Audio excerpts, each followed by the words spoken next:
Hello and welcome to a Make-Up Wizardry stream. Today is Sunday, April 19th, 2020, and we're here at this unusual time, and for an unusual length of time, it's kind of up in the air, to fix some things that I stupidly did or did not do while I was playing the game earlier. I happened to see a reference to something online, and it made me have to go and check up on it. So the very first thing we'll be doing is going to the Tower of Witchcraft. So without too much further ado, let's get going.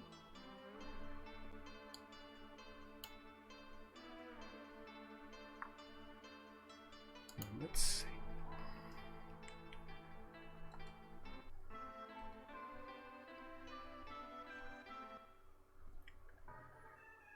Now, the Tower of Witchcraft is covered in traps.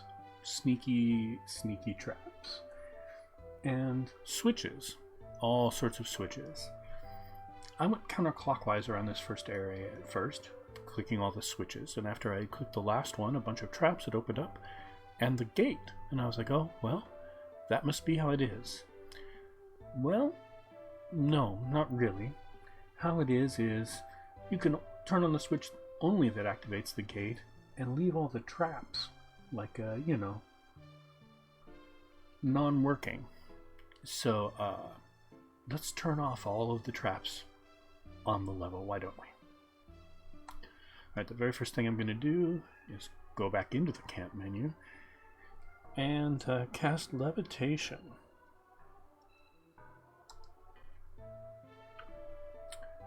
So that we don't get caught by quite so many of these traps. Equifar has it. Little Fate, there it is. I also made a spell cheat sheet so that I could stop wondering what in the world the spell I was about to cast is going to do. It'll probably just end up with me actually remembering them instead of struggling to remember them, but kind of necessary. Alright, so let's go turn them off in the same weird counterclockwise order.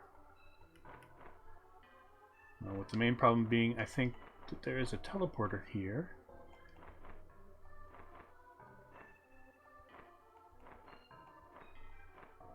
That is just not going to let us go that way. Except that there's a teleporter over there too. Okay. So, let's see if we can't turn off some of this monkey business.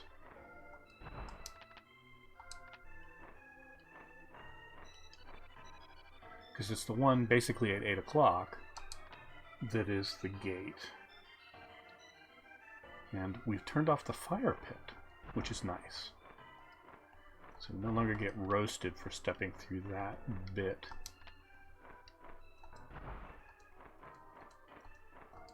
Right, we can now walk straight across there. This pad is covered, pit is covered up, and that no longer gets us. Okay, so for the second area, we end up facing a pit that just is going to happen no matter what we do. There are a couple of bum switches here and a teleporter. So I think the very first thing we want to do is turn off the teleporter, which is the farthest left switch on this bottom row.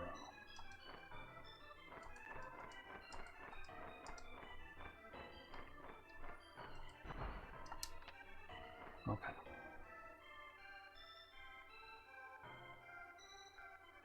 Now that we've done that, just playing a different game not too long ago that doesn't make you hit A to walk through a door.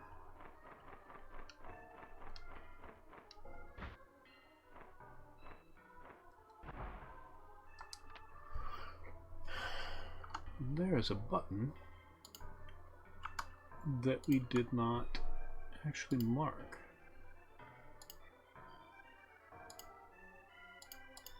Alright. I think that's basically it. The other traps were just switches that didn't do anything, or the Fountain of Booze and the Fountain of Poison that you don't really want to get messed up with. Alright. So this third area features a lot of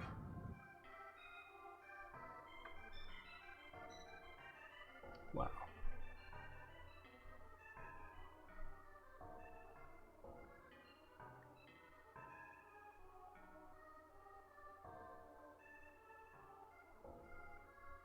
Oh, that's controlled from a switch later on.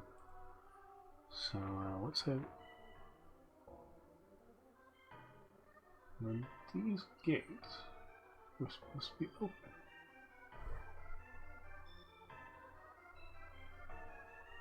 Of course, I toggled the wrong switch. We have to walk through the fire pit again.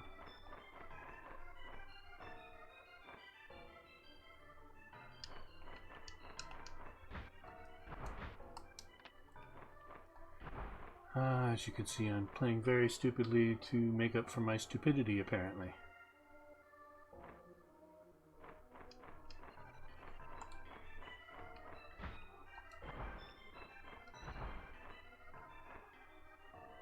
Okay.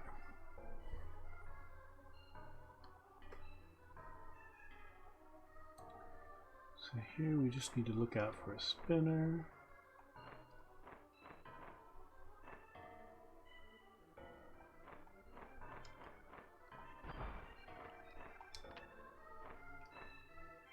Okay, so that turned off the spinner. The one next door turns off the teleporter.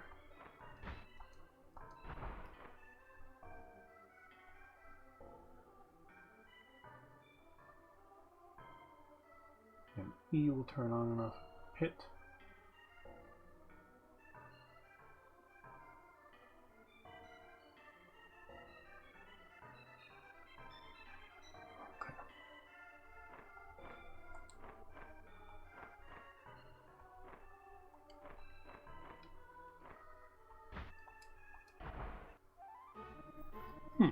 An encounter. Dust mushrooms. This shouldn't really be a big deal.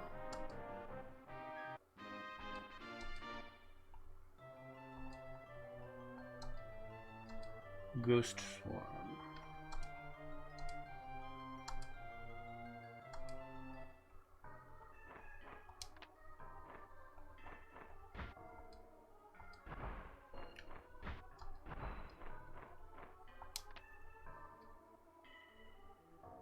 That one should turn off a teleporter.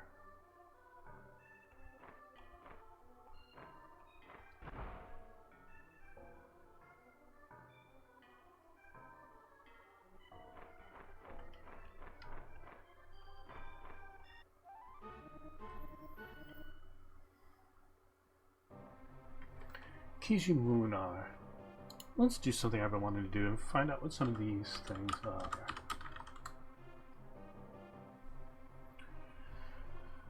Oh, a Kijimunar is a fairy of an ancient tree in Okinawa, Japan. Okay, let's beat him up.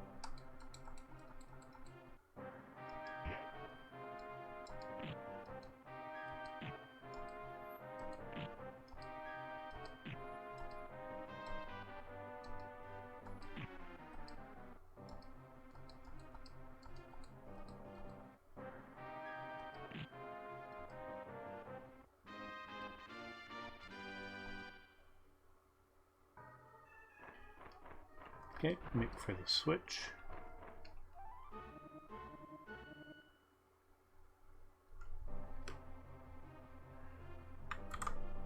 Yamawarashi.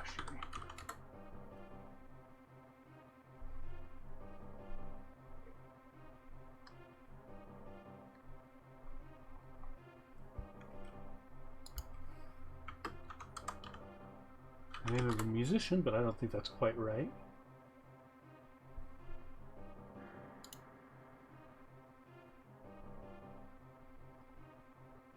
Okay, Google's going to be of no help with this one because of the musician.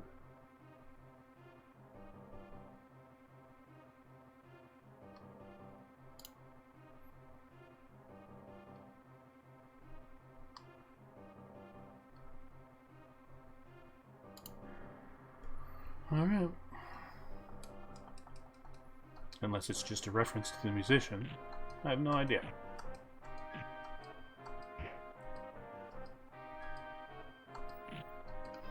Another thing I did outside of this recording is another inventory manipulation pass, which included a bunch of identifying and optimizing some stuff actually bought from the shop. As you can see, everybody's hanging around -1 to 2 AC, except for Echofar. It's really hard to get a mage's AC down that low, which is a shame. I would love to have it lower than that. Alright, and that one should have turned off. Let's see. The fire pit, which is up in the middle corner there. So, let's make sure that the gates are still open.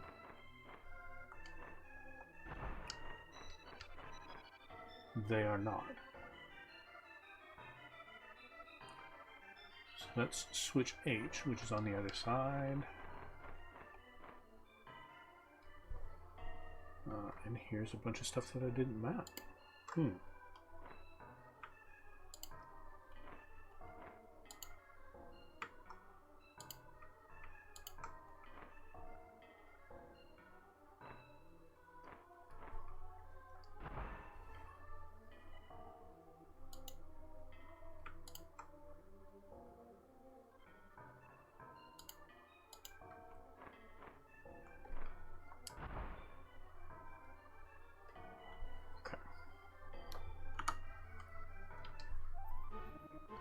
Squeeze this a little bit.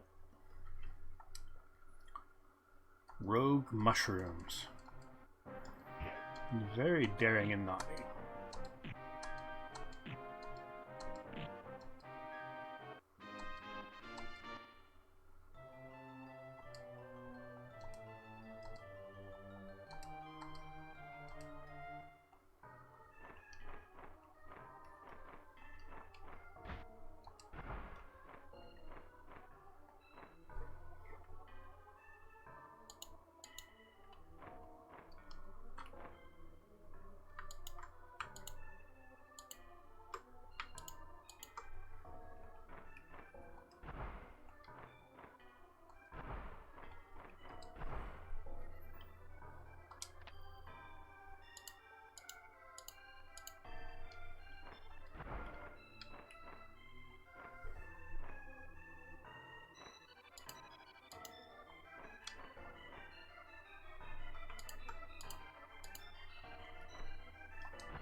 Okay, so now these gates should be open, and they are.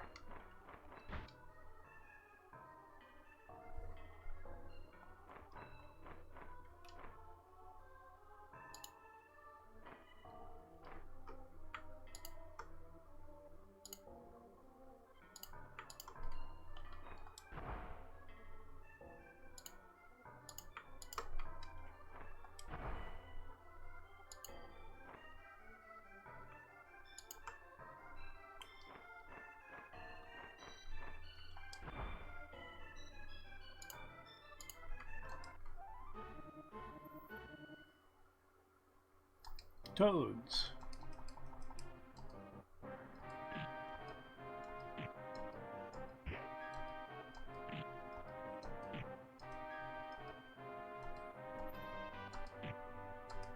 A lot less toads.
Let's go stairway down. I somehow wasn't expecting that. Switch back to walls so that we can do this.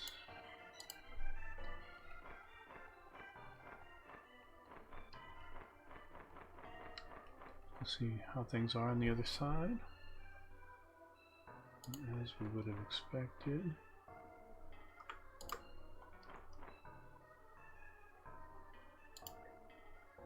Let's go down.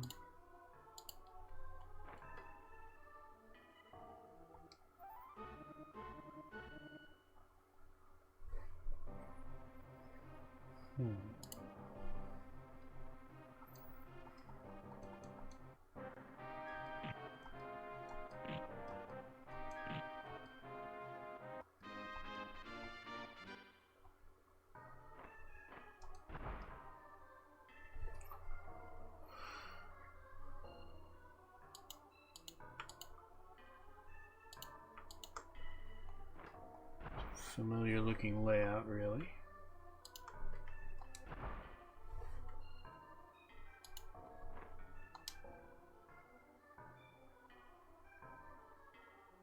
Well, seemed likely, but no.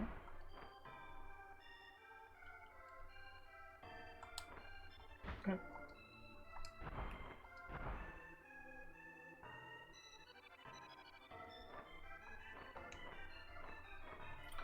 Okay, so that particular bit of stupidity is all taken care of.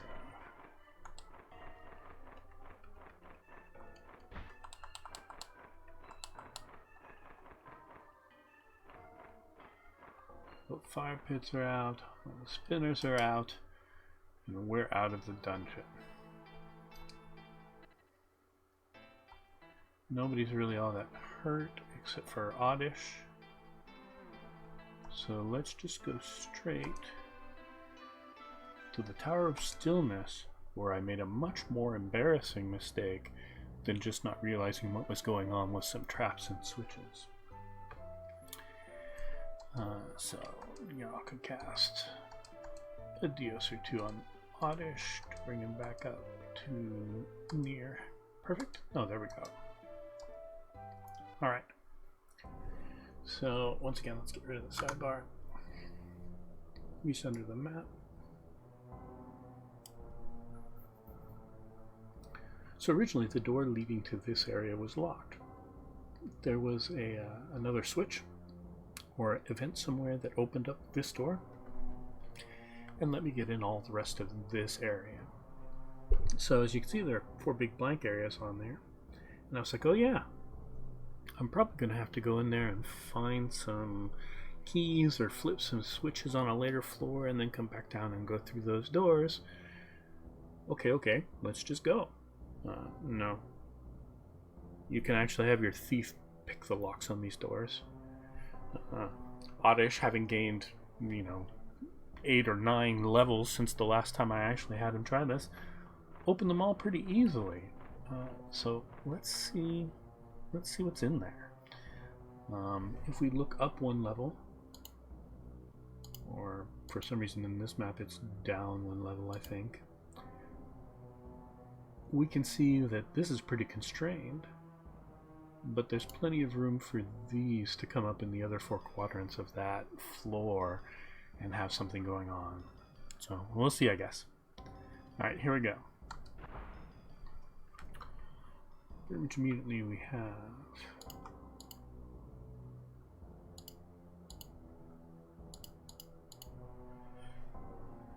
moving down this way. Alright.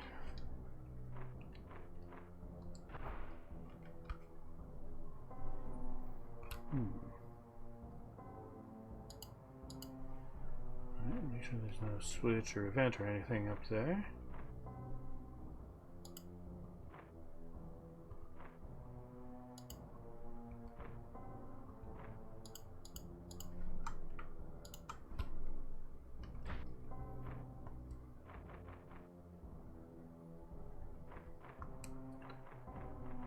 Oh, okay. And that's actually a stairway up. Or, yeah. Oh.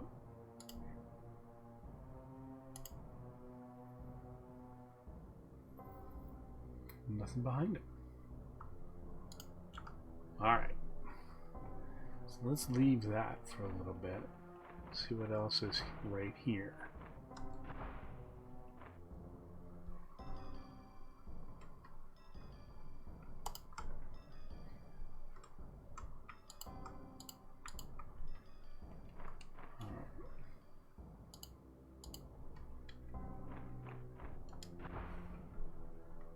Tiny room with nothing.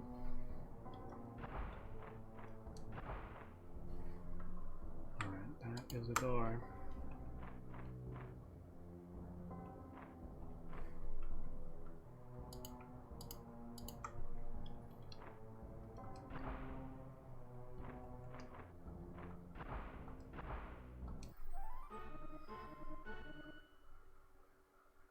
Four weasels.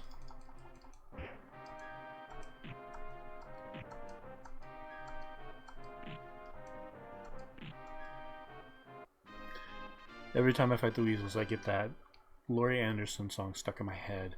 But the eagle and the weasel, what's it called? Together Forever? Oh. Not the happiest song, but there you go.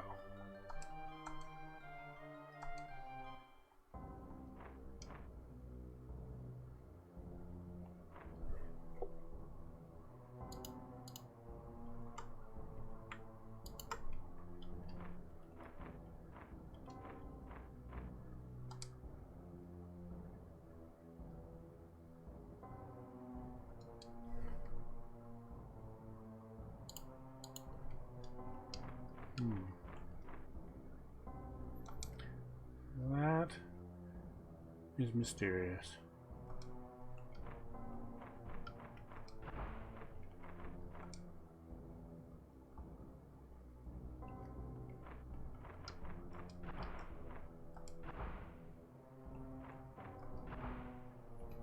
And I'm content to leave it a mystery.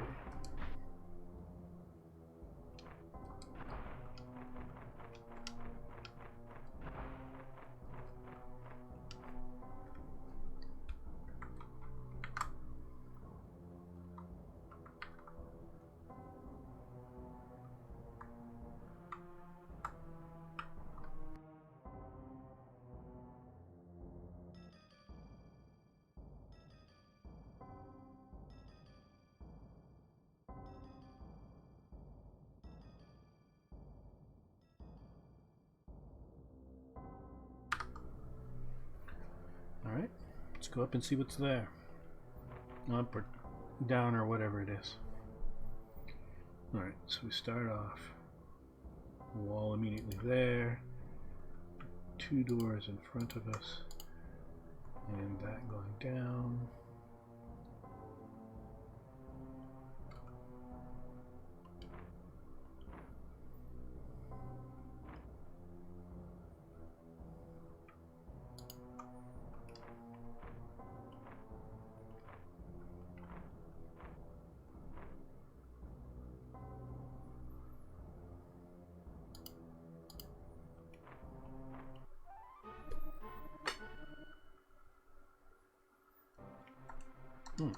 So it's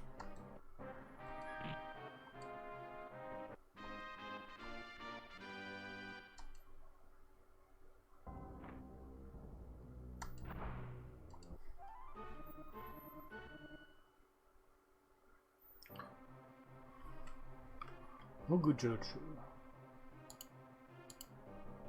Not one I've looked up.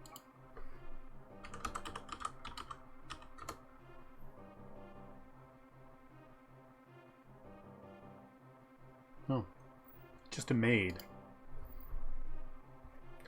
Why didn't they translate it as maid? That's very weird. Alright, here we go.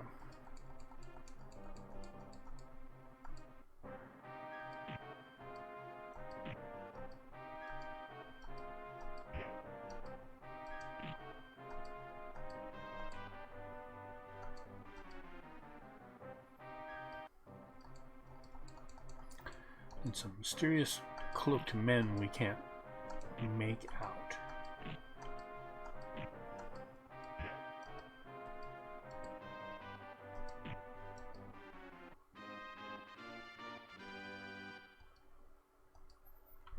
$600 is not a bad haul.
Okay, some stairs up here.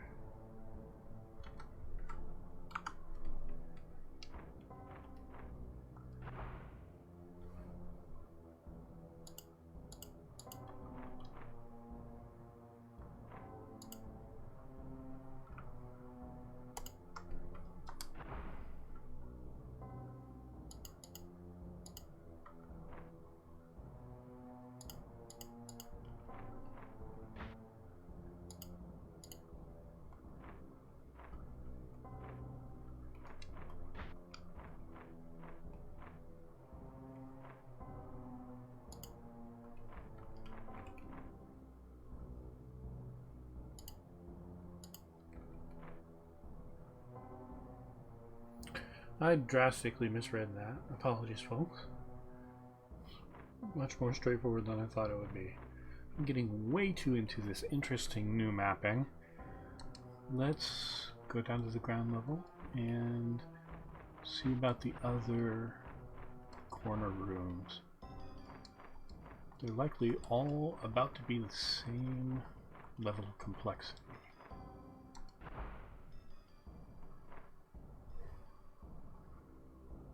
So 1, 2, and the door, and like that.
Alright, I'm going to waste a spell, because I think I've got myself totally confused. I never remember to cast spells with chart anyway, so we'll do a pick this. Is what I've done right? Yep. Yep. This looks pretty good. Alright, let's check this lower room as well. It marks this off as unaccessible. Yeah, okay. Okay.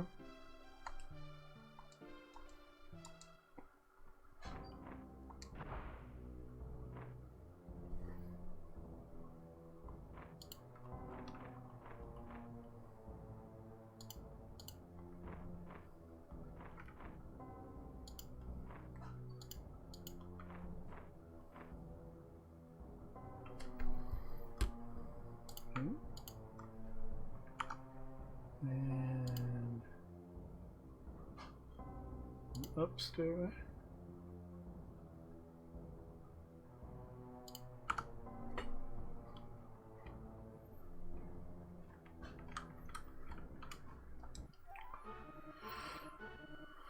And encounter hunchbacks.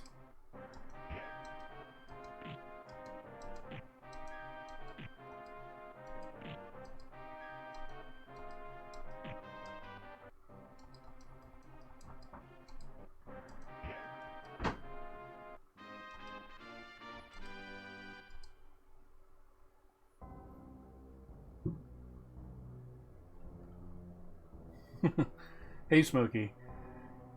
Is that how it goes? That seems kind of iffy. I mean, I realize that ancient Japan, not exactly up on ableist language and all that kind of stuff, but wow. Okay, just a stairway up. How you been, man?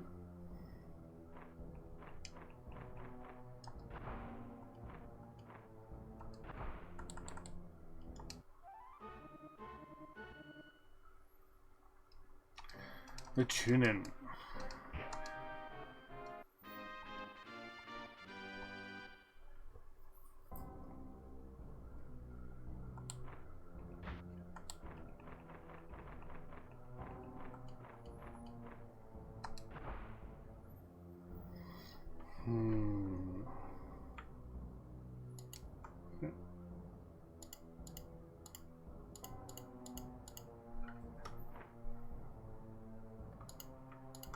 An encounter on a turn.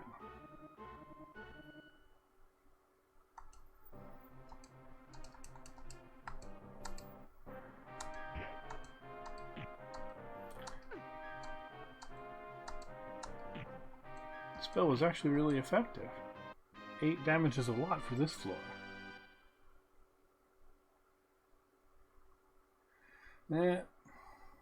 Yep. I think that doing okay when you remember to check is a pretty good state to be in, all things considered. That's kind of like what I'm at. I'm doing okay when I think about it when I'm not doing something that's completely distracting like this. Which is really why I'm playing Wizardry at 9 p.m. on a Sunday afternoon.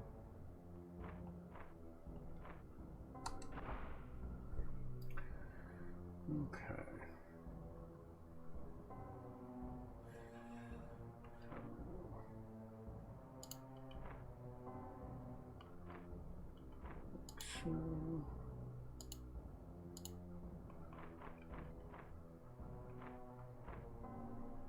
Yep. A nice stairway up.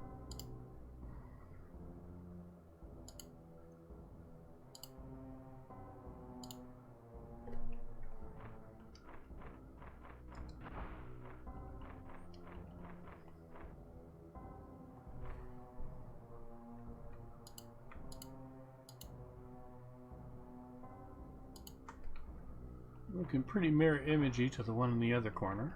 We'll map it all out. Still trying to work up the courage to return to Pathfinder Kingmaker. Game hits you from all directions when you least expect it. Yeah, I didn't get very far, but then again, I'm not focusing very well on games these days. Strangely enough, this Wizardry game is the one that I've played most successfully in the last couple of months because I can't really focus on things. I did not get very far in Pathfinder, just to the point where the one guy is like, well, I'm clearly the leader and we're going to go off and do this. And I'm like, well, okay. And I just never got back to it. I want to.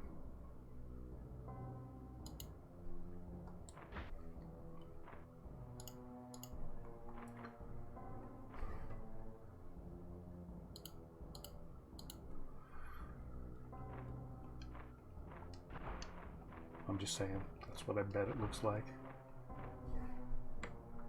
Well, this one is a closet.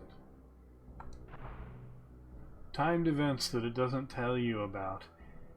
Ah. Yeah, I read that about Kingmaker, and that was one of the reasons I was really reluctant to get it at one point. That, and I've never played Pathfinder. Oh, okay. Oddish, if we spare these guys, do you think you can find it in your heart to become good again? Nope. He likes being bad way too much.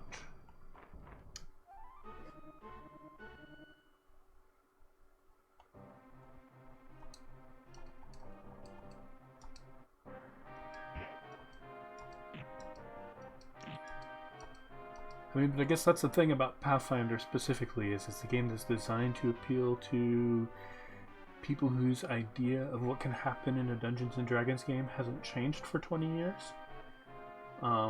So it's kind of fitting that the computer version of it also has a bunch of things that were common in video games 20 years ago.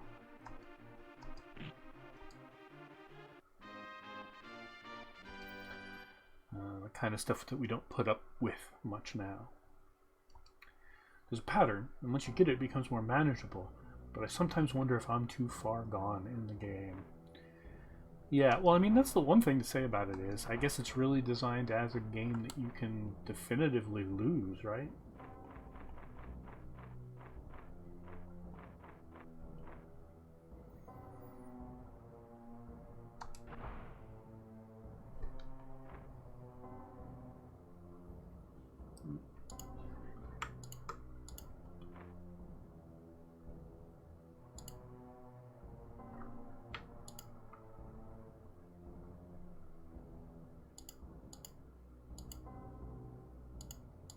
Which is a little bit unusual for RPGs outside of, you know, party deaths and so on these days. That's kind of interesting, but I think it would be really frustrating too to get all the way to the end and have all that work just kind of negated.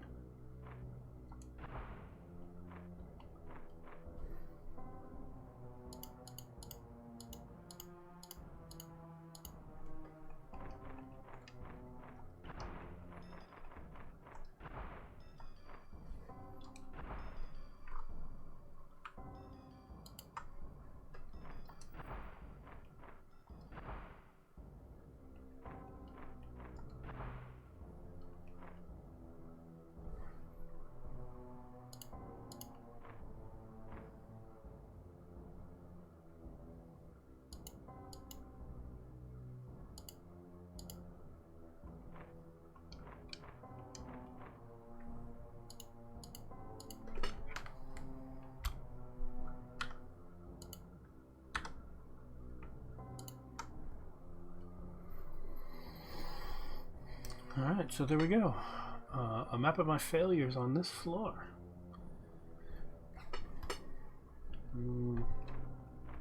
It's going a little bit past the remit for this session, but I think I want to actually explore a little bit more. And it's not like this is a job or nothing, so I think I should just feel free to go ahead and do this.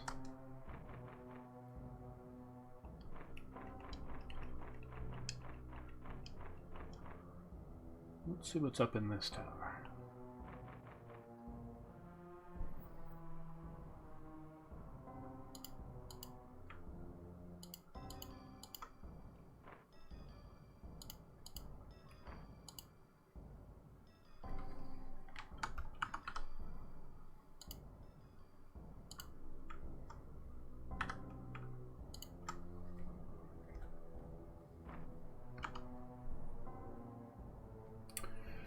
I do not have the patience to make maps. Yeah. There is a spell, but it is limited. It's so limited that at early steps that you pretty much have to make a map. We get very used to automatic maps and all that kind of stuff, and it's a bit shocking to play a game that's intentionally a throwback. Because even at the time when this one was released, most games had auto mapping. This pulls a lot from Wizardry 5, for example. That game had auto mapping.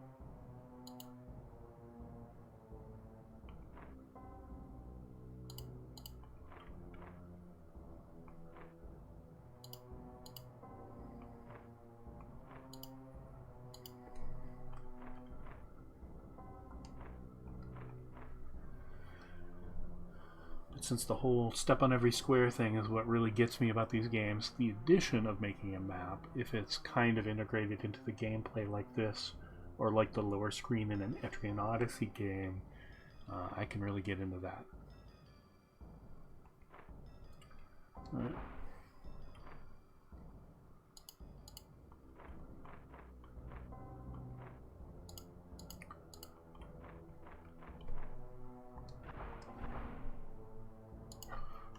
Encounter.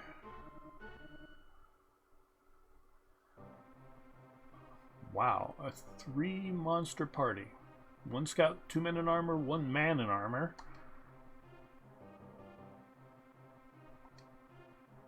All kind of shuffling around there. Well, let's just give them a little bit of a beating.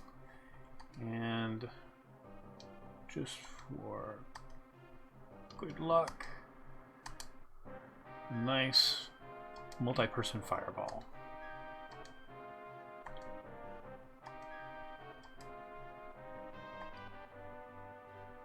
Well, even with Shin Megami Tensei games these days, I kind of learned to lay out the basics in my head, note set pieces, and then just stumble about in between. Yeah. Yeah. I can play like that too, and sometimes too. But this setup here with Grid Cartographer 4 is just so appealing to me. Plus, one of the reasons that I want to do this is because I'm eventually going to be making levels for my own game, and I want to know what kind of layout tricks people pull. Could I make a map and pay attention to all the details the game gives me? Sure. Am I going to? No. Yep. And that's one thing I have no idea how to deal with as a wannabe game designer, right? People just don't want to pay attention or carefully map or everything like that. What will be too much for them to get past? Trapless chest. Then you open it, Oddish, just in case.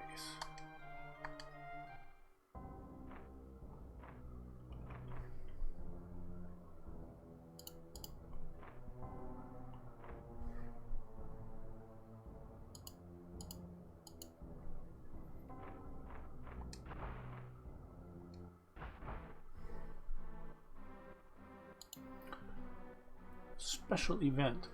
What game are you making? Well, I've been working on the engine for a long time, fooling around, trying different approaches and everything, but it's a dungeon delver, and right now I've got a kind of a 3D maze type game going on, right, with 90-degree turns and all that. So my very first one is basically going to be like a constrained Wizardry fan game, I think. The same kind of town with a couple buildings in it, and then you go down into the dungeon and progress through, have a couple quests, and have a lot of freeform wandering, that kind of stuff. The thought that I initially had and that really caught my imagination as far as making a game goes was to cross a dungeon delver like this with a wordy choose your own adventure or a lone wolf game book or something like that, where there are a lot of events to see and other things that happen in the dungeon that react to other things that have happened other places, some dynamic events and things like that. The first game is not going to be that complicated, but we'll see where it goes. Yep, party all at once in grid style movement. The big thing that I haven't decided yet, as far as this iteration of the game engine goes, is Wizardry style combat, where they just kind of stand in ranks in front of you, or gold box style combat with a grid and moving pieces around and all of that. Fun and engaging slight nonsense.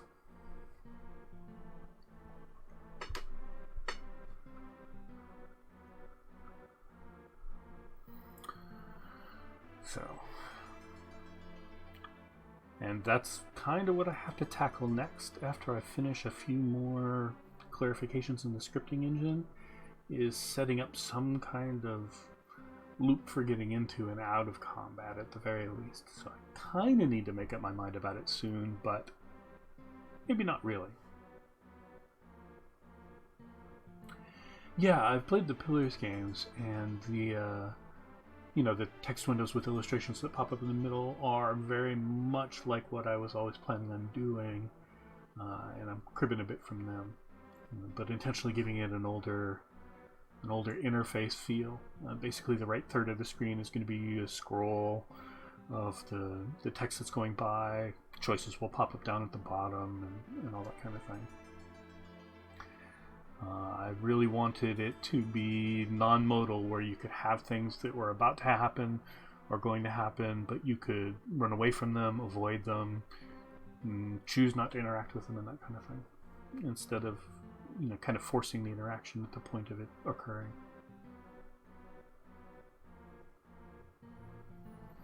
Yeah, a lot of times in games like that, I end up thinking, boy, I wish there were a lot more text-based events and things like that. Like, what was that game? Space Rangers 2?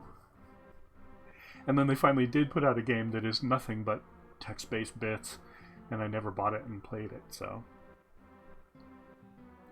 maybe thinking that a whole game of those would be great is not actually the best. We'll see. Alright. A great black suit of armor stands in the middle of the room. Someone is kneeling in front of it with their back to you. After a moment, the person seems to notice you, taking the sword beside them in hand, comes toward you.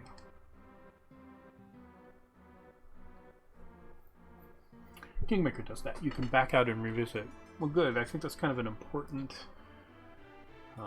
mechanic to allow in things like that, because in a computer game, people are used to being able to think about an action and save it, and I think that's actually a really cool part of what you can do in a game, and I don't want to discourage that at all.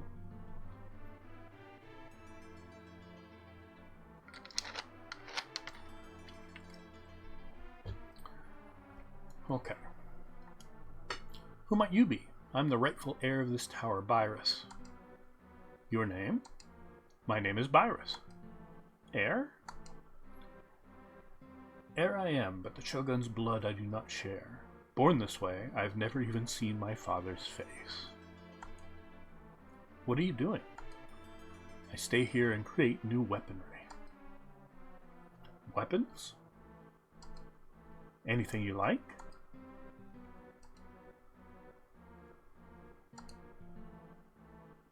Oh. He's a shop. A 10G katana, a 920G katana, and a 2500G katana. Wow. Okay, and some spears. I'm going to bet that the cheap ones are ones I've already seen.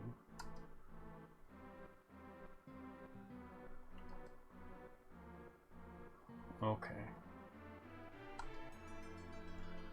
Alright, I see.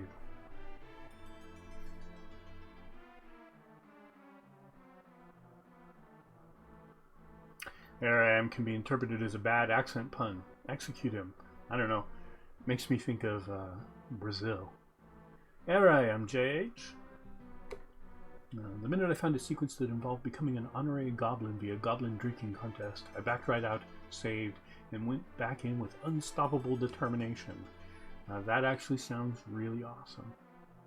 I definitely want to get back to that game.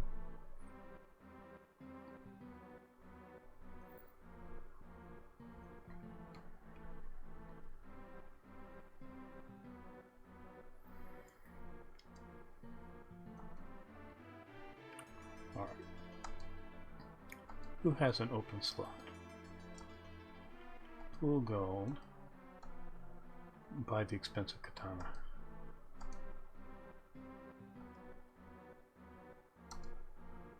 Good movie. Yes, one of my favorites for a very long time. In fact, the reason I bought a Laserdisc player was to get the Criterion Laserdisc version with both cuts and all kinds of extras and all of that. Leave.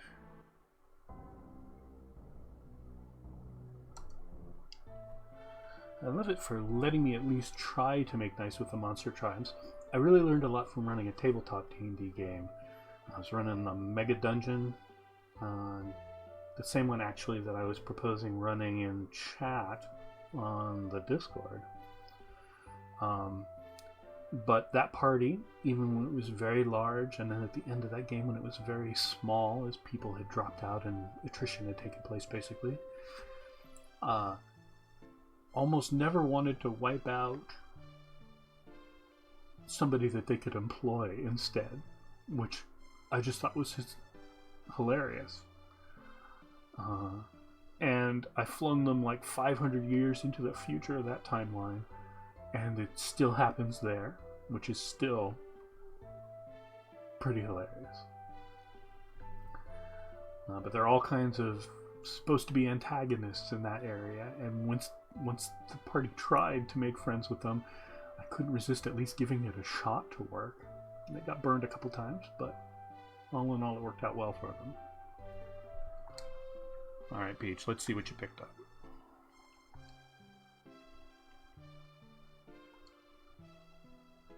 Yeah, it is very prudent, and especially since they stuck several tribes of monsters, sentient monsters capable of speech and deals, who are just kind of living their life, in cursed mines was a big theme. And so the party was basically like, hey, we freed you from the curse on your mine, and now you can mine all you like. How about we be partners in presenting the products of your mining to the outside world? And they were like, oh, okay, why not? Our troll tribe now works for you. Kodachi. Okay. What is it that you're using, Char? Oh, Kunitoshi. Alright, that's going to be one for looking at in the FAQ. Okay. So.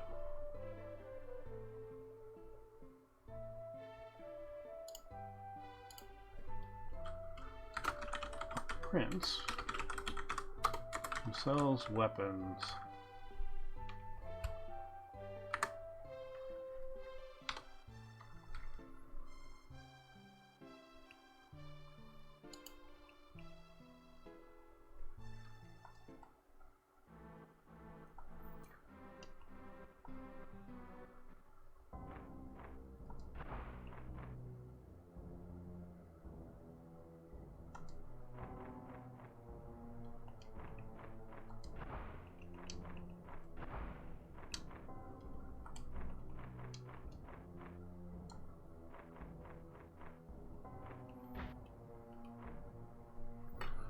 Alright, let's do one more tonight. What do you think? Smokey, 11 o'clock, 1 o'clock, or 8 o'clock?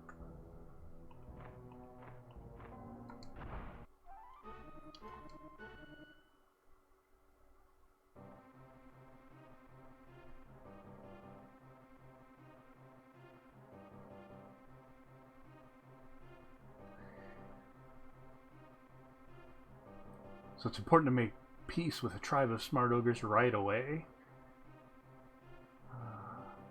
Oh. Well, yeah, that sounds like it really saves your bacon. Or at least makes things easier.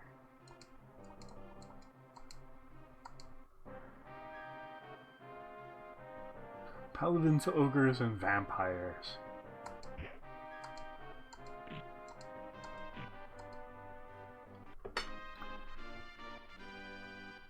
It's 8:25 where I am now. You got work?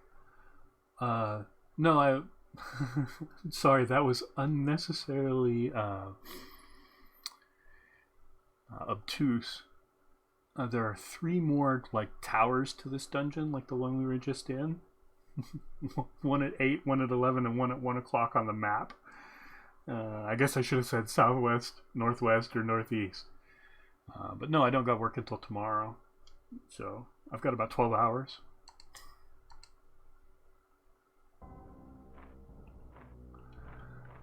But let's go do the 8 o'clock dungeon anyway.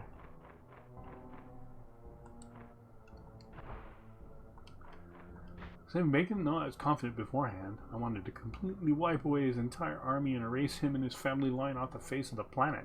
And it sounds like you succeeded.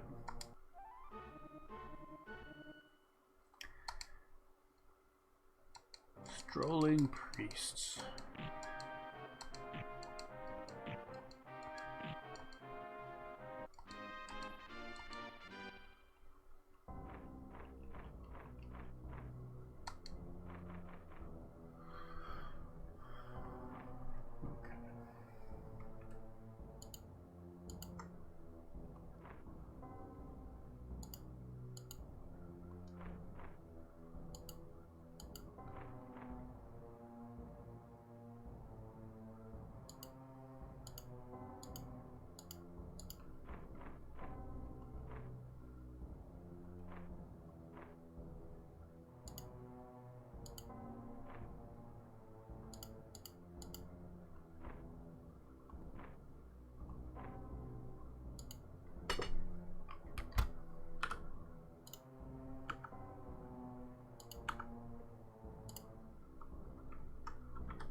Yeah, I didn't think clock FaceTimes, except in shooting at stupid clock puzzles. Yep. I will fully admit that it was likely my weirdness causing that one to be weird.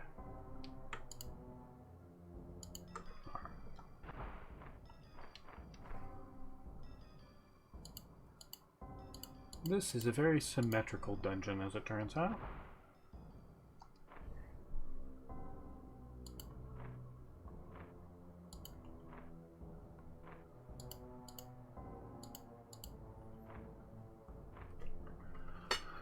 Wait.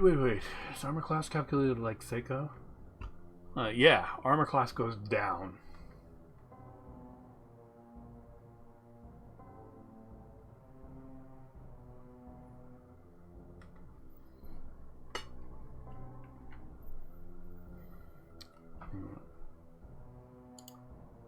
It was like that in D&D, don't you know? And even in the Plato games that these are kind of cribbed from, that's how armor class works.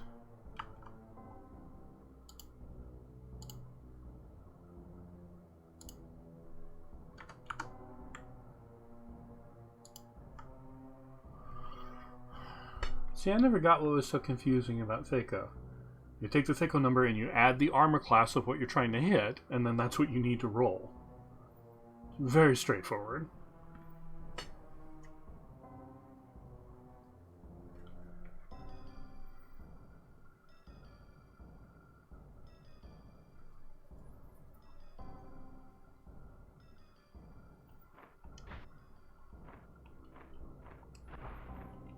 Another roundabout room. Well, yeah, but that doesn't make it a good idea. Probably not. It is nicer when all numbers go up when they get better. That's just how we're wired to think about it.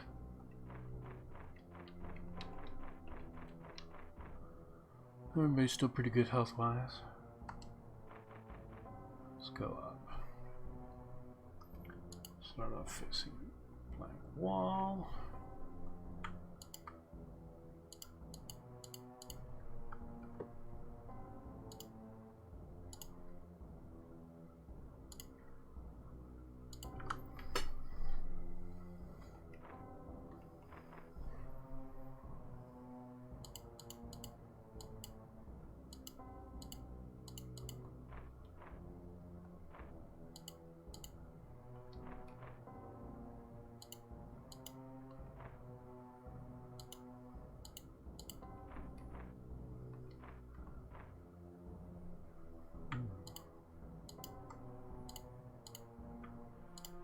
This one's a little different and rotated. Calculating hits against armor class is never simple. Well, that's probably right.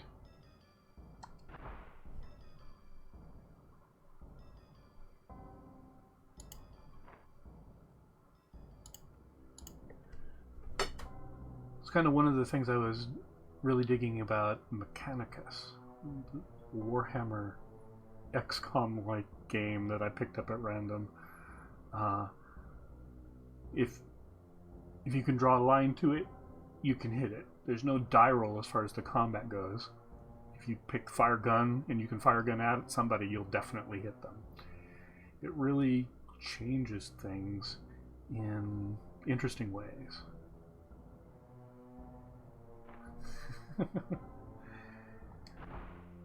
Yep. In fact, somewhere where I am, they're talking about a new game that's based on the tabletop game, that superhero game. The name of it just flew right out of my head. New game just showed up on Steam, and that game has so many things that you need to keep track of in order to calculate your chances of hitting the big boss,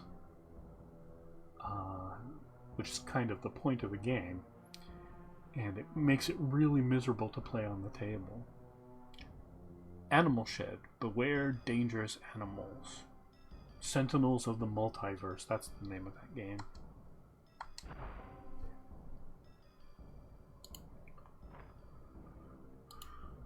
I don't see any dangerous animals yet, but that's an event tile there. Whereas this one is safe. First, just a regular encounter.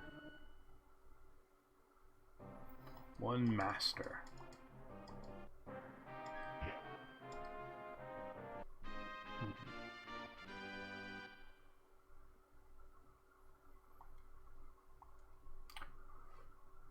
What?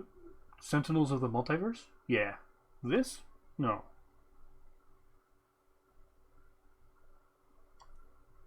Unless there's a superhero reference I'm not getting.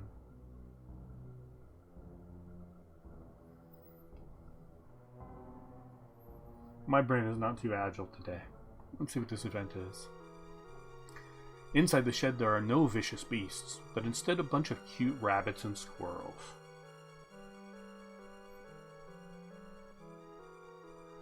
Yeah, Sentinels of the Multiverse. It's like a deck building game, except you don't really build the decks. There's just a million decks for all kinds of different types of superheroes. And then there's a selection of big bads that have their own decks driving them and all kinds of stuff going on. A lot of people really dig it.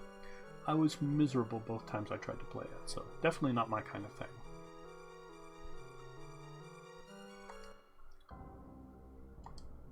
Well, let's look at these cute animals a little closer. Being careful not to disturb the animals, you check about the interior of the shed and spot something in a corner. As you step forward to pick it up, you accidentally crush the animal's food bowl underfoot. You're managing Wizardry and keeping a clean map updated. You brain fine. Okay. Oh god. 1 Vorpal bunny, 1 giant squirrel, and 3 weasels. I'm worried about the Vorpal bunny, so we're going to cast some magic on that. But you guys just beat up some weasels. Spell. Just playing Halido and the Vorpal bunny. Echofar. Can do a Solak on it. I just don't want to take a chance that this is a classic D&D Vorpal enemy and instantly die. 5 damage, 11 damage, and it's dead. Alright.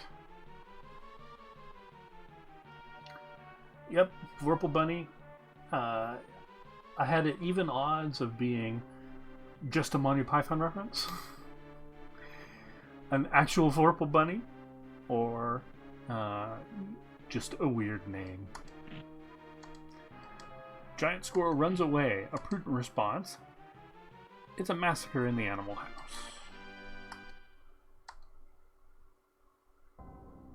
You pick up whatever was lying in the corner of the shed. Found statue. Okay.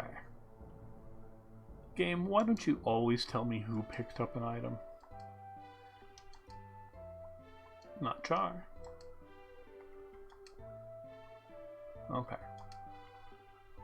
So you give that statue to Yaki so that we can possibly see what statue it is. Item, identify. Statue of Rabbit. Miscellaneous item. Give that to Echofar, why don't you? Because he's already carrying Statue of Bird. And I have a feeling we might need a few of them at the same time. Some odds you just don't bet against. That's completely right. Especially in a game where when you resurrect yourself, you have a non-zero chance of turning into dust and being gone completely.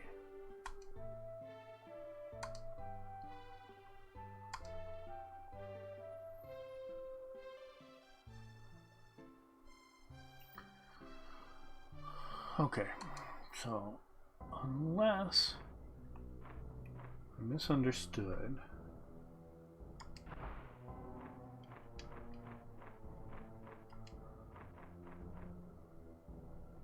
I think that I can basically treat this guy over here as an in-dungeon shop for all of my shopping needs, including getting rid of junk that is accumulated. And the only reason I want to do it like that is because going in and out of the dungeon, identifying a handful of items and then selling them is a pain in the neck, whereas doing it this way might not be such of a pain. Surprise the monsters. A couple of tune in. Alright.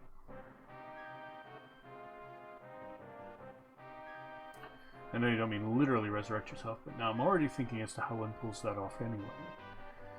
I don't know, like a triggered spell for when you die that teleports you back to some sort of priest that you already have an arrangement with.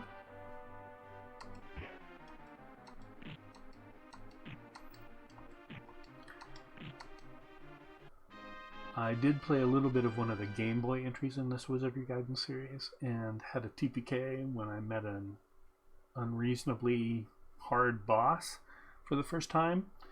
And in that game you basically have to get another party together and get them far enough into the dungeon to rescue your old party before you can have those characters back.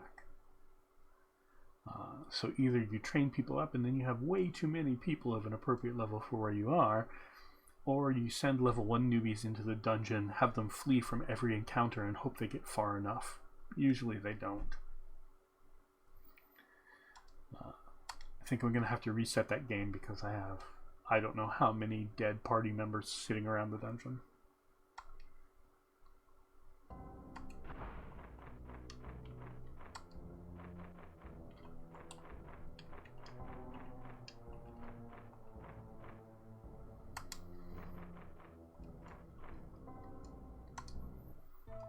Right.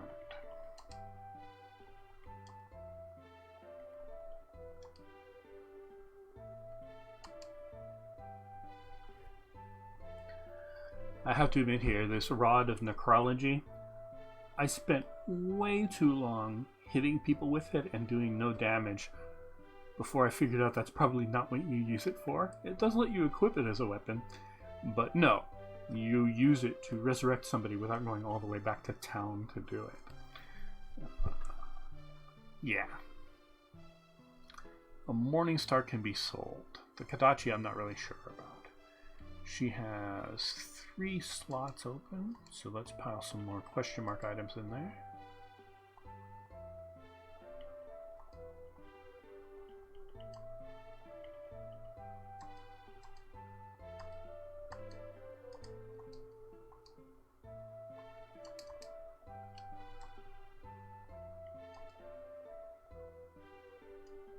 Oh, he's not carrying any. carrying any.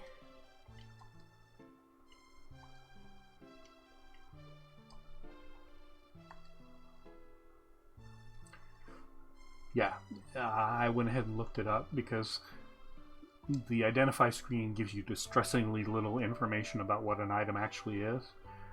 Like for armor, it tells you what their armor class bonus is, right? How much it will lower your armor class. But for a weapon, it doesn't tell you how much damage it does. So there's no way in-game to tell if one weapon is better than another other than equipping it and hitting some monsters with it to see. And that seems very imprecise.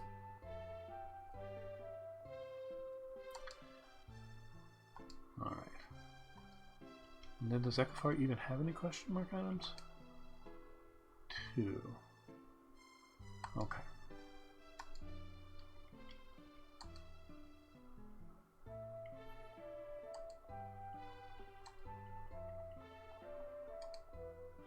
Ring of Jewels, which can be sold. Scroll of Katina, which can be sold. And some plate mail, which can be sold because I don't have anybody who wants to wear it.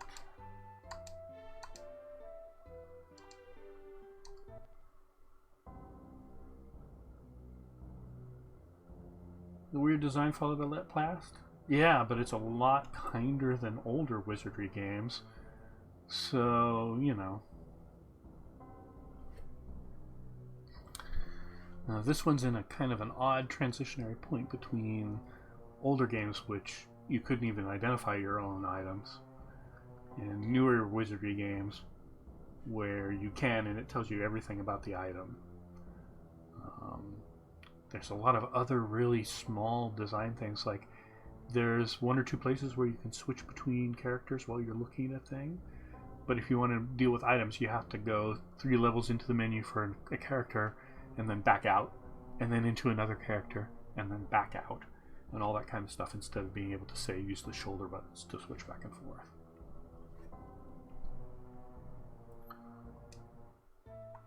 All right.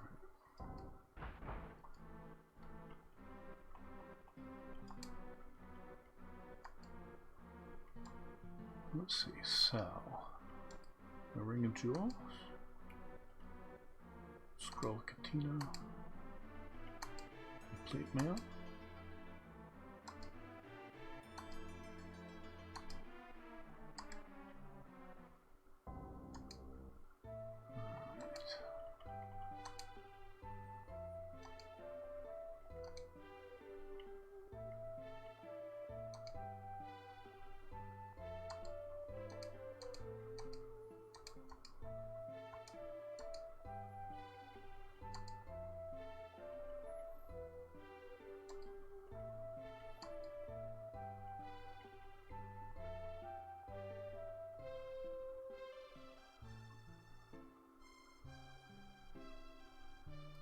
See, what I really want the most out of a JRPG these days is something that will never happen. I want to see someone try to do an RPG the way we do them, like the Western CRPG type games.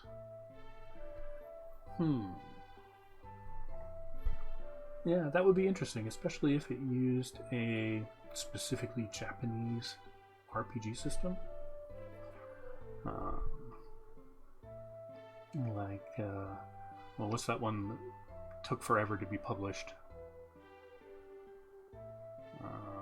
It has a weird name that I can't remember. For once, it'd be nice to play a JRPG where I actually create my own character and then decide if he's well behaved or not. I agree.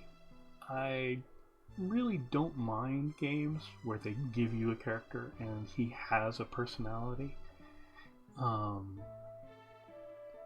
But there's a lot to be said for one of those games where you get a reputation, people start treating you differently based on how nice or how much of a jerk you've been, and also where the actions you can take are more complicated than I'm going to be a jerk, I'm going to be nice, or I'm going to be neutral. But yeah, a JRPG where you could influence the attitudes and the storyline of your party members by doing stuff like that would actually be kind of cool.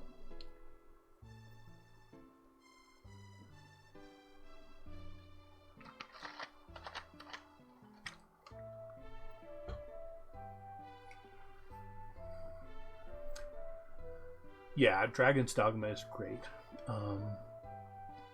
I not because of the game, obviously, but I actually got sick the last time I was playing it.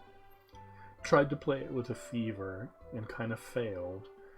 Went to bed for a week, and when I got back up, I had totally forgotten what was going on. I was like delving down into some kind of ruin. I'd forgotten what I had learned about how the combat system works. And I just kind of gave in and was like, okay, I'll try this again another time. And I haven't come back to it. You'll notice I say that about a lot of games. Oh. It's weird to identify a staff and then have it say it's just a staff.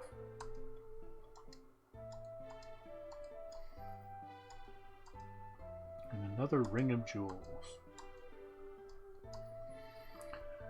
Ring of Jewels, by the way, is an item that will cast the mapping spell whenever you want, but it has a 25% chance of breaking, but they give you like 1,000,000 of them.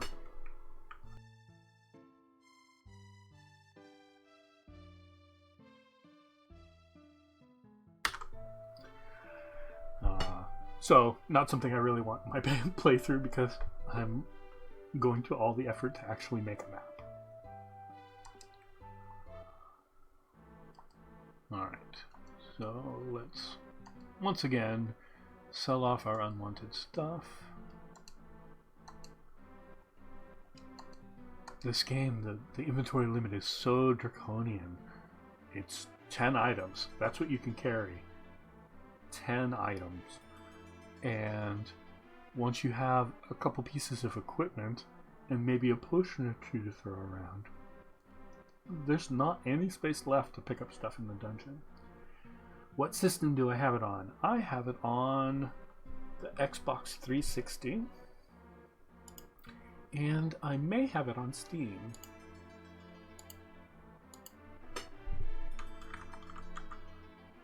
I do. So, the Xbox is sitting in an untidy heap downstairs. Maybe Dragon's Dogma would be an interesting thing to play.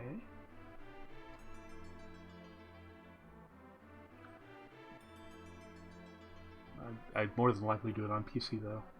I don't want to go through the trouble of hooking up the Xbox again. I think now that Nier is coming to PC, I might not have a reason to hook the Xbox up again.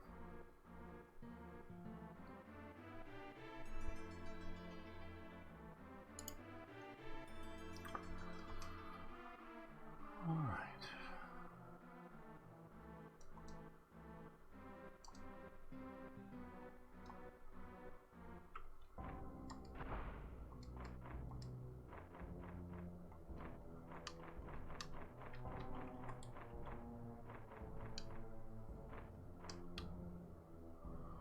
Friendly group of Nobushi. Alright, we're gonna leave him. Oddish, you want to take this chance? This very good chance to become a good boy? Nope.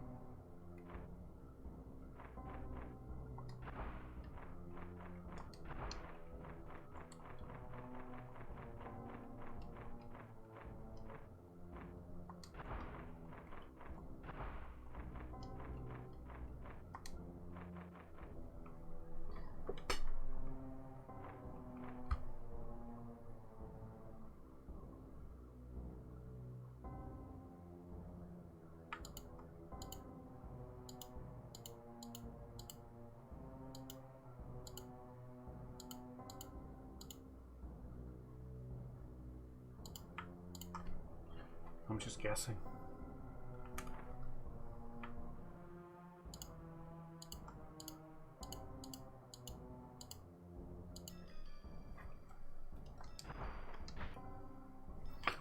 Something different. Alright.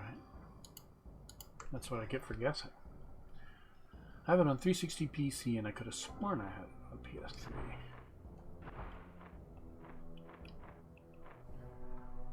Also this way. Oh, interesting.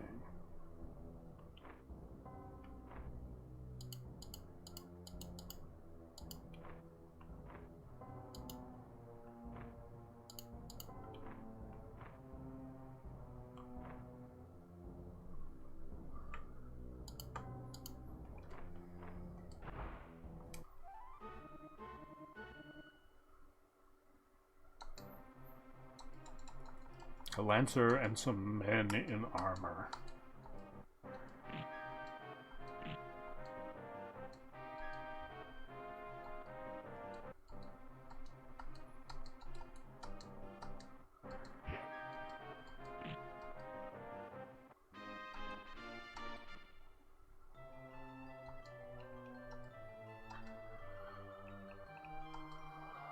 How does she never get this one right? But I'll let you try again. Hey. Alright. Good job.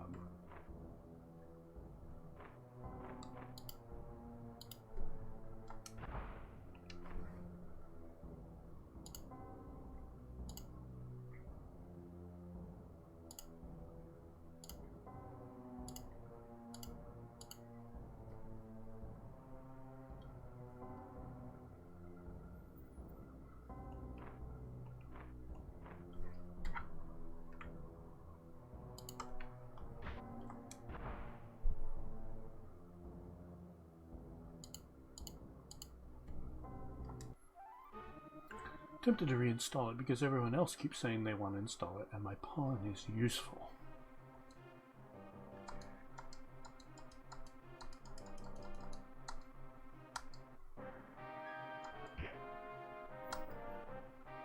Actually, I wonder, I think the last time I played it was with the Steam copy. My save might still be there.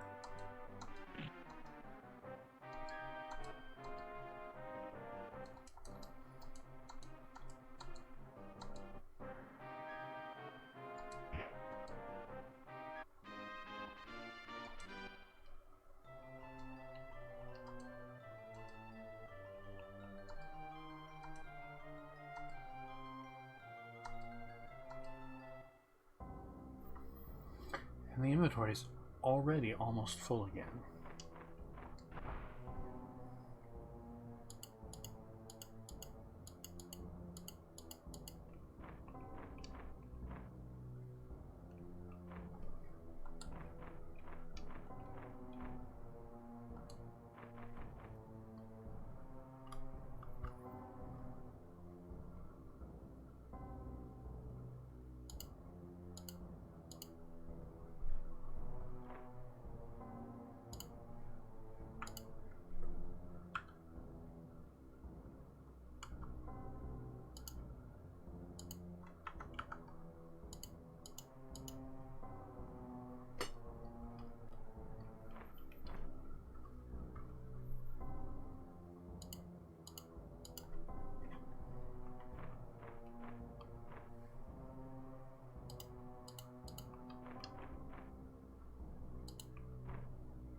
No sign at this one. An encounter.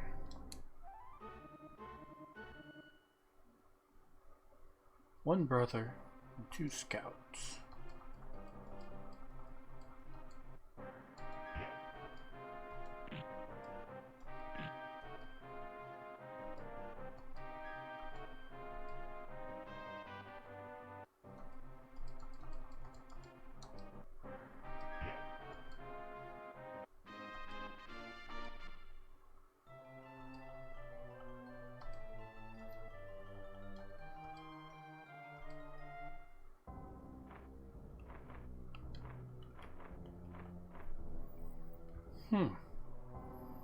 No event, no weird person hanging around.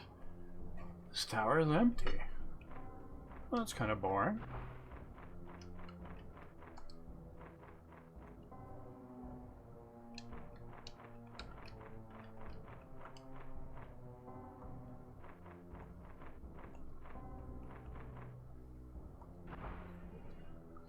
This is on GBC, right? No, this is a Super Nintendo game. There is a GBC entry. It's called what? Wizardry Empire, I think. There are a couple of those, but only the first one has an English translation patch. There really have been an unusual number of Wizardry Renaissance and Wizardry styled games being translated into English over the last 5 years. It used to be that we didn't get any of them. This was definitely before people stepped up and started doing them.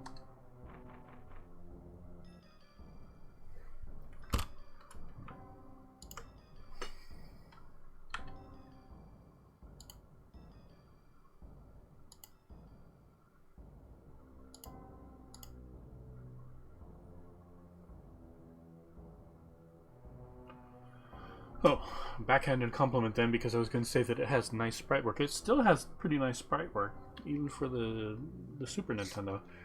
I really like the way everything hangs together. The little animated flourishes as monsters appear are pretty cool. By far the best one is Murphy's Ghosts animation, which is, you know, pretty good for Wizardry to have a good Murphy's Ghost.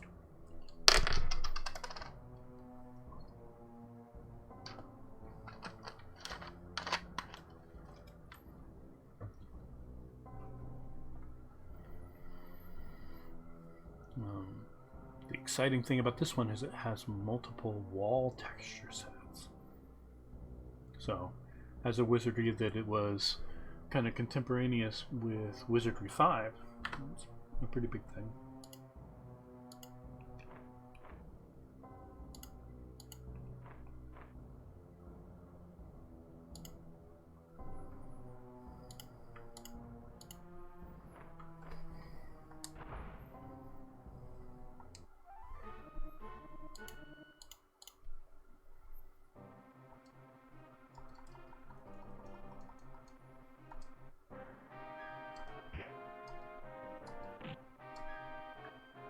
Oh, one other weird thing I noticed while I was messing with people's equipment and stats and everything, I think some of these characters are aging backwards, because like Echofar is now 12, which seems really young for an elf adventurer.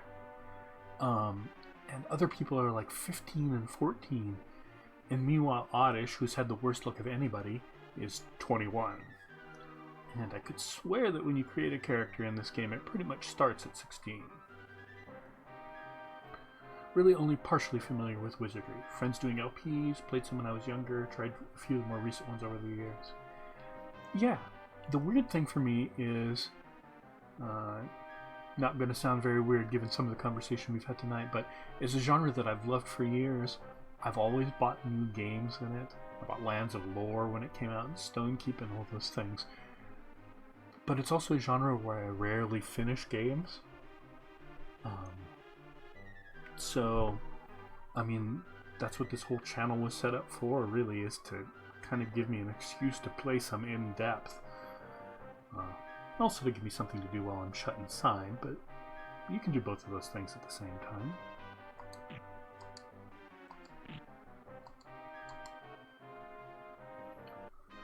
But yeah, my first Wizardry was Wizardry on the Apple II.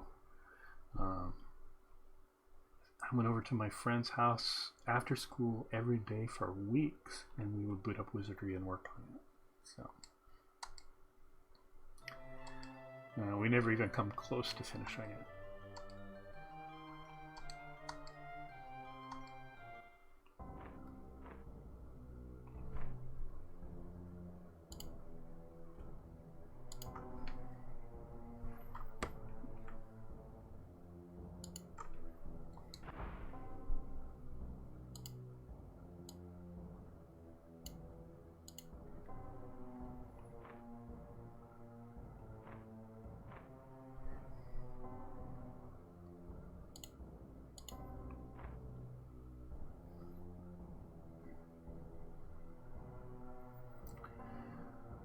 Yeah, I mean, at that point, right, I was active in the BBS scene in Southern California. I had a 300 baud modem. It wasn't even an acoustic coupler. You had to take the cord out of the phone after you had dialed it and plug it into the modem. Uh, and we only had one phone line, so my access to online was kind of limited. So you could get some information, and once I had gotten a little more capable computer and a little bit faster modem in my own line, I was on CompuServe, where you could get a lot of help in the RPG forums and things like that. But yeah, you could work on a game for a very long time indeed. I mean, and recently I've played several games that have taken me 100 hours or more to finish, but it seems more the exception than the rule now. And the number of games that I really want to spend that much time on is vanishingly small these days.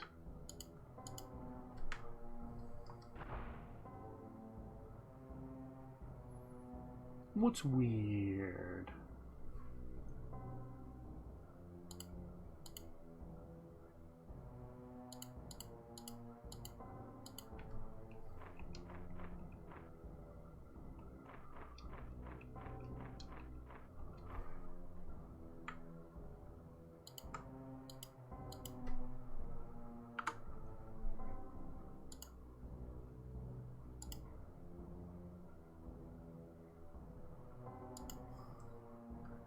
Oh, my old modem?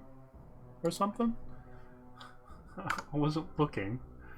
I was just talking and didn't see when you said that.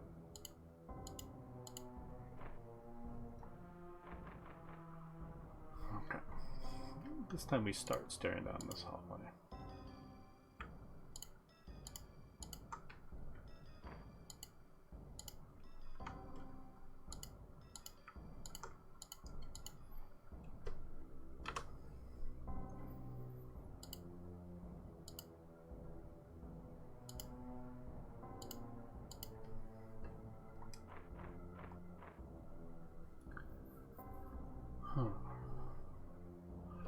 My dad was an ex-military, working as a civ for the military, stuff like ARPANET, so we got online super early.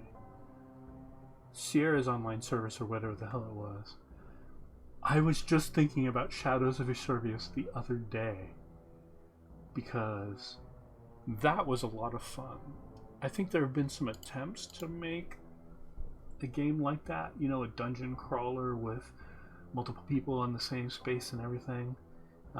That game, much like Wizardry, actually cribbed a lot from RPGs on the old Plato system, which did the same thing. But that one was just really well done, I thought, and it was a lot of fun. I spent way too much time on Sierra Online. Armory.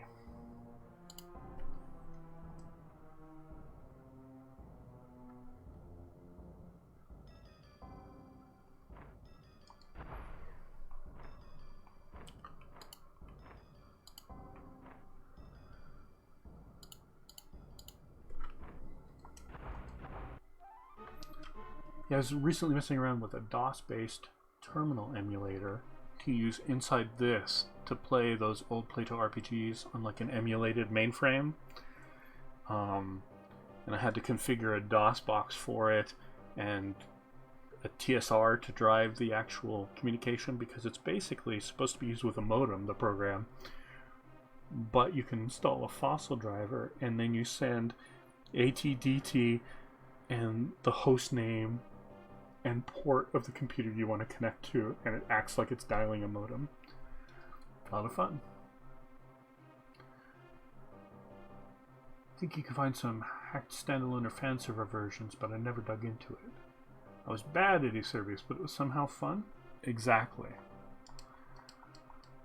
Partly because it was kind of a thing that had not been seen much before. It was very different than MUDs and the other kinds of games indoors that you could find at the time.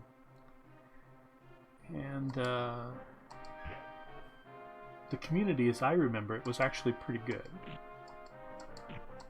You could find people that would help you out as a newbie and get a steady group together and really have a lot of fun.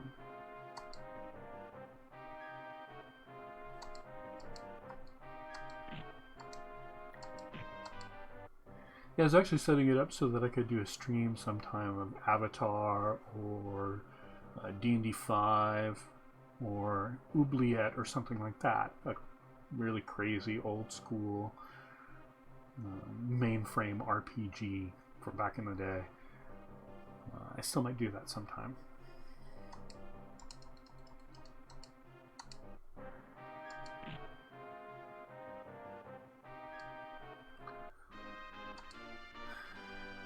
Yeah, the mud and the muck and the mush and whatever.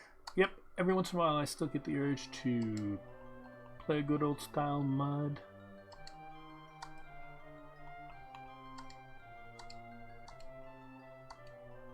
And like right now I have Mudlet installed and a whole bunch of profiles for muds, but there's not a lot of people playing. People tend to be idling on the servers, and it's not the same. I know it's never going to be the same as it was way back when, but I kind of wish I could luck into a lively one sometime. That could generally be interesting. Cool, I'll set it up sometime. I'll make it kind of an announced one so that people have time to attend. Maybe we'll take an evening and look at a couple of the really old RPGs. I'm no good at any of them. They're all kind of limited in their combat systems by the limitations of the programming language that was available. They all feature ingenious workarounds to one degree or another.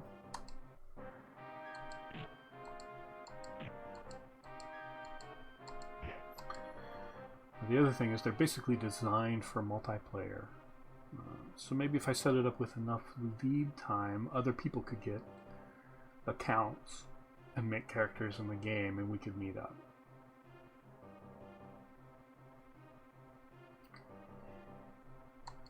Didn't feel honest? I guess I understand what you mean. I mean, it's not going to be the same, and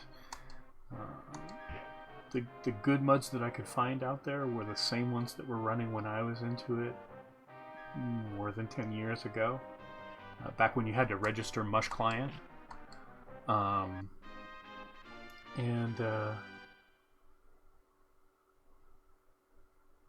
don't like p-killing, so that leaves out a lot of muds that actually are active these days. And yeah. I would still play one if somebody recommended one that was really good.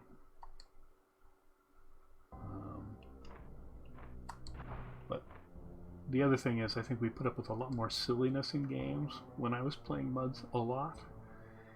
And now to log into one with a lot of tonal whiplash and everything like that feels kind of weird.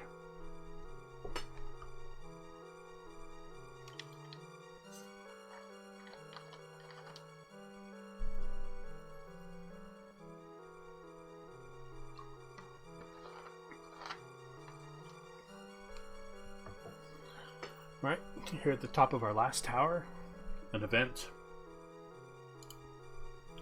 Well, it felt like trying to recapture something that fled long ago. And anything I tried to do from that point on to feel the same one just felt dishonest to me. Yep, I totally get what you mean. There are shelves on either side of the room and a wooden chest toward the back. Am I gonna step on the shelves food and dish?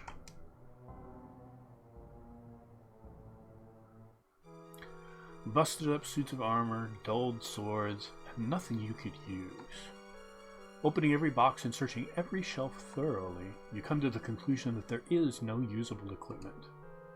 You did find something, however, a small sculpture. So,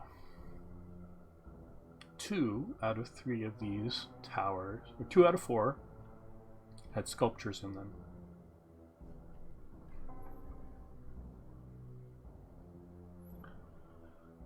So this one over here was monster pens.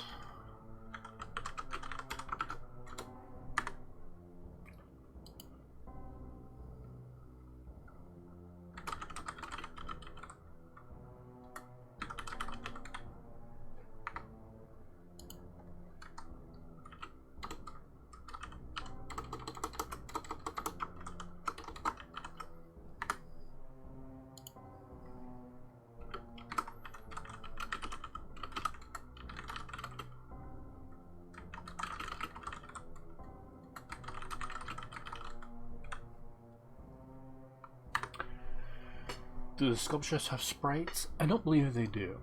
Not many items in this game do. Let's see. Inspect member, because Echofar is like carrying 2 of them. But you can't really do anything with them. Statue of bird, nothing happened.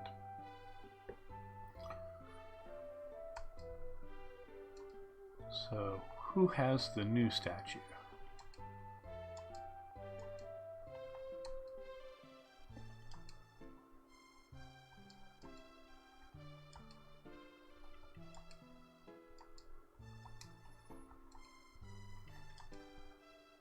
There it is.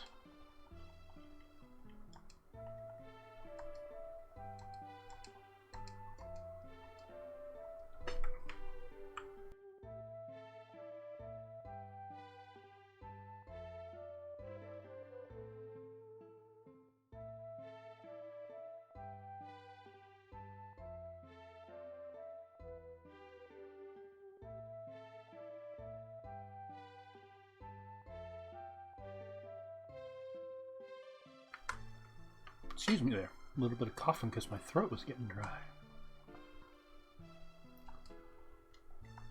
Now let's identify it.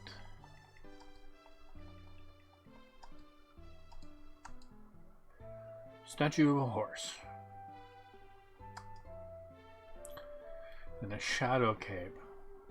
Wow. That one actually might be useful. Okay. So we explored all 4 towers. At all 4 levels. Is that really it for this dungeon? It doesn't seem right.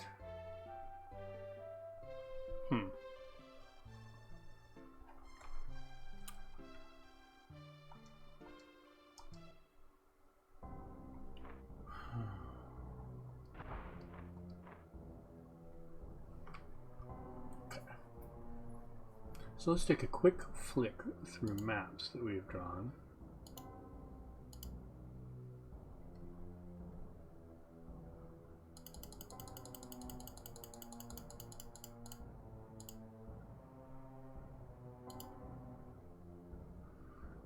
Okay.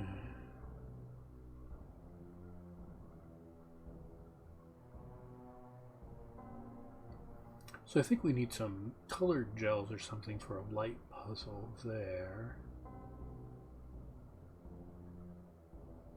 And a Chimera.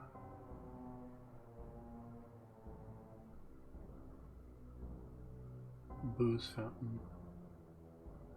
Which means that over here was the poison fountain. This floor was a lot of fun.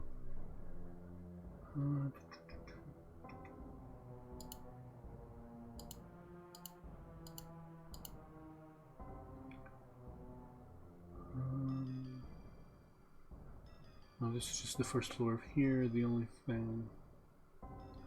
Kimono over there. And a ghost girl over there.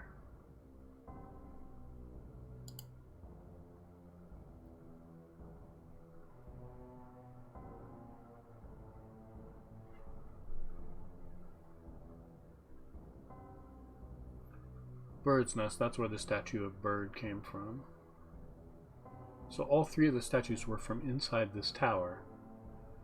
But I have no idea where to go with the statues in order to do anything.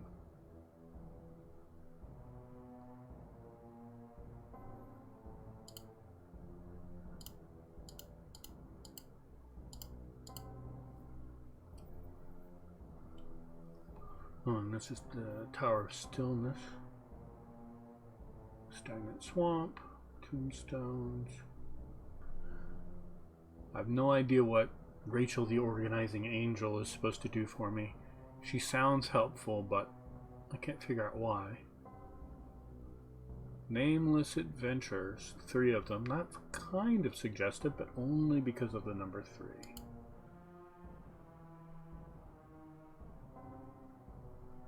Art Gallery.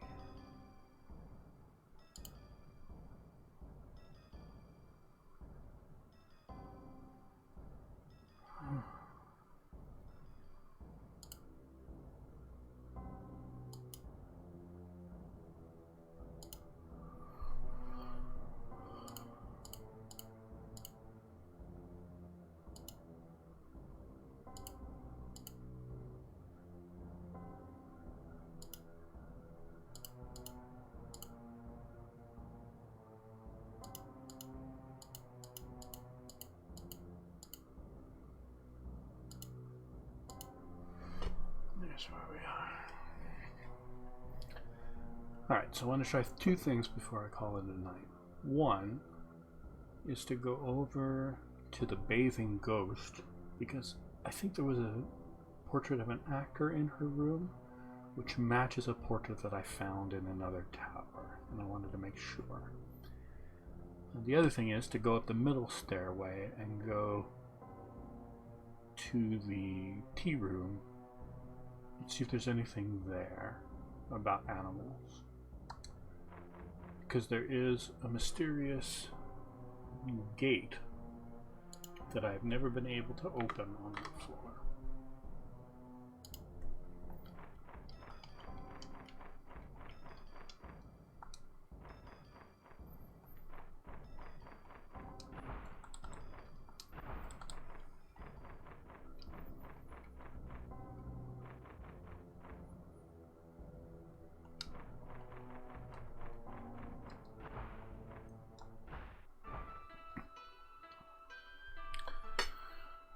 A tiny bald man is preparing tea.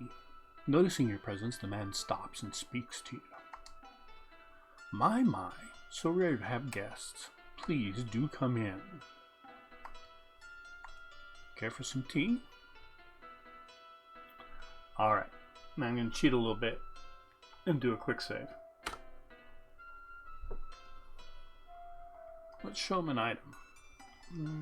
Yakipi can show him the statue of the horse. Nothing happened.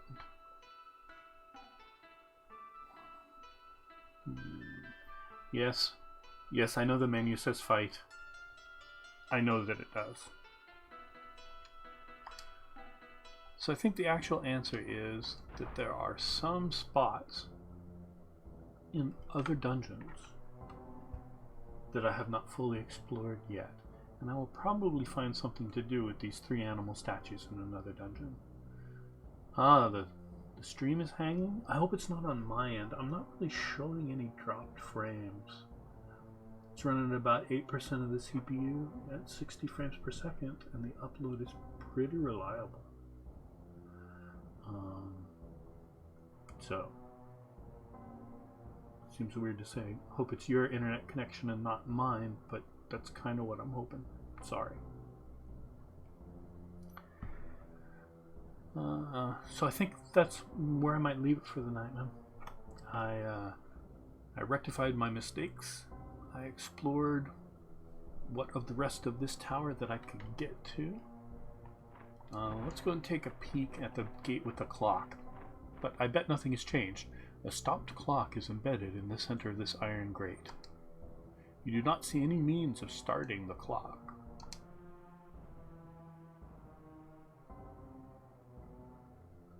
Yep, just an iron gate.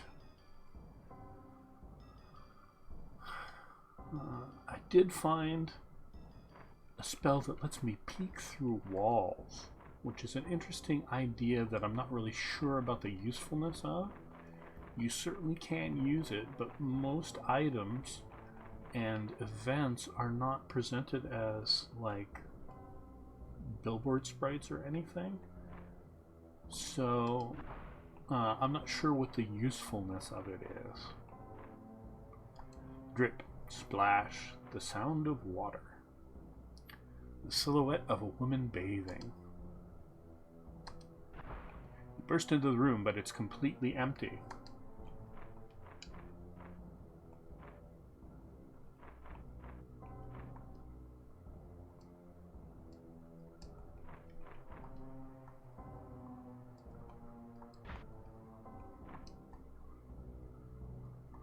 I could swear that it was here somewhere.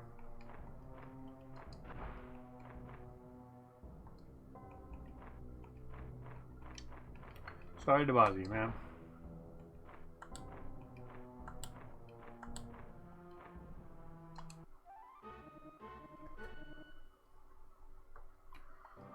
A woodsman? Look how cute he is.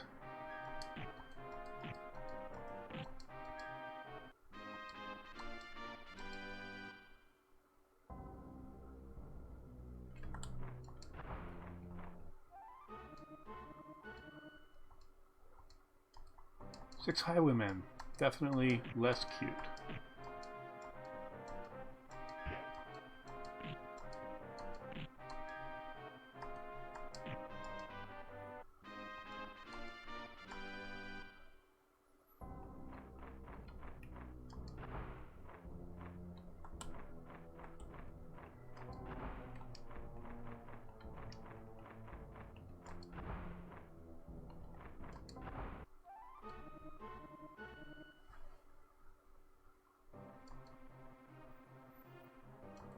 And Kamuso. This is another one that I wanted to look up because he's wearing a very interesting helmet.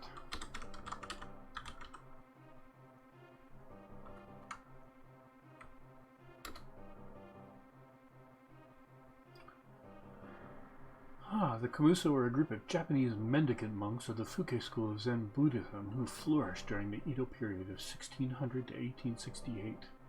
They were characterized by a straw bassinet worn on the head, manifesting the absence of a specific ego. They were also known for playing solo pieces on the shakuhachi. Well, I consider myself somewhat enlightened. He indeed is holding a flute.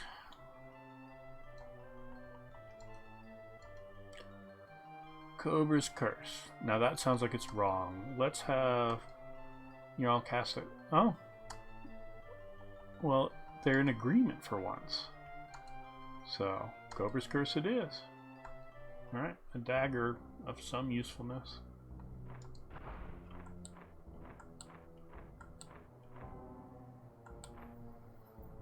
Okay. So no, my remembrance was wrong, I guess. I don't really see any actor's portrait here.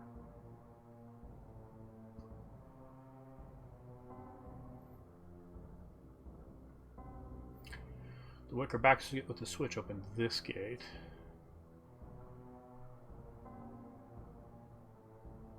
Oh yeah, that poster. 7 spring herbs. Water dropwort, shepherd's purse, cudweed, chickweed, nipplewort, turnip, and radish.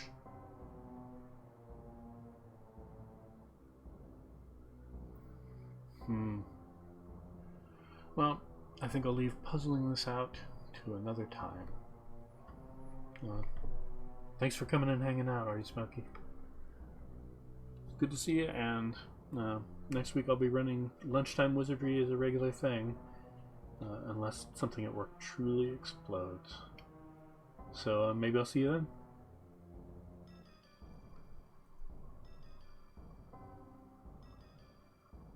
Have a good night, y'all.